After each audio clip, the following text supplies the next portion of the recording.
This is just a quick video to show you from our home screen how to download a minitab file and then open it up within minitab, because you're going to need that in the descriptive statistics section.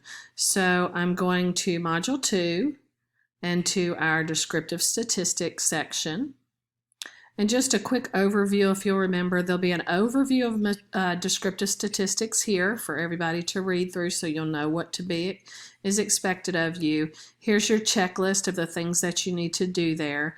These are always going to be the PowerPoint notes, and from those PowerPoints is where these videos down here come from, so they all match up for you.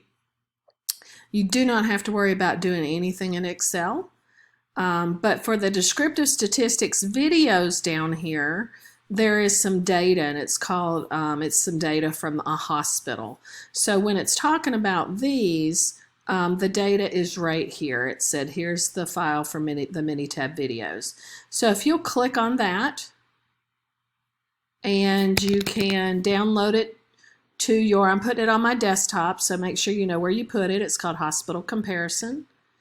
And I'm just saving it to my desktop, and I can kind of see it down here. And see how it says MTW? That's a minitab worksheet.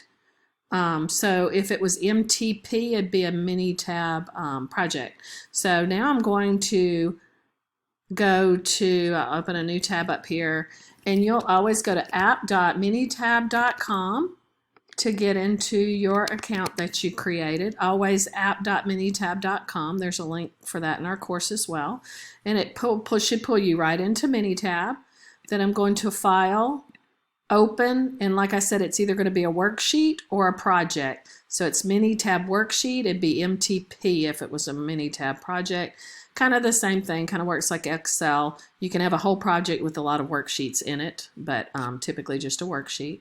So I'm going to click on Open a Worksheet from my local file on my computer. Click OK, and it's taking me to my desktop, and there's that file. So you can just double click on it and it will open it. I don't ever save mine, so I always just continue without autosave there at the bottom. And here you can see the hospitals with ratings, with their numerical rating, and then the different hospitals that we have here listed, A, B. So there's that data. So I hope that helps you find some minitab data, and I will make some more videos later. If anybody needs any other help with minitab, just reach out to me and let me know.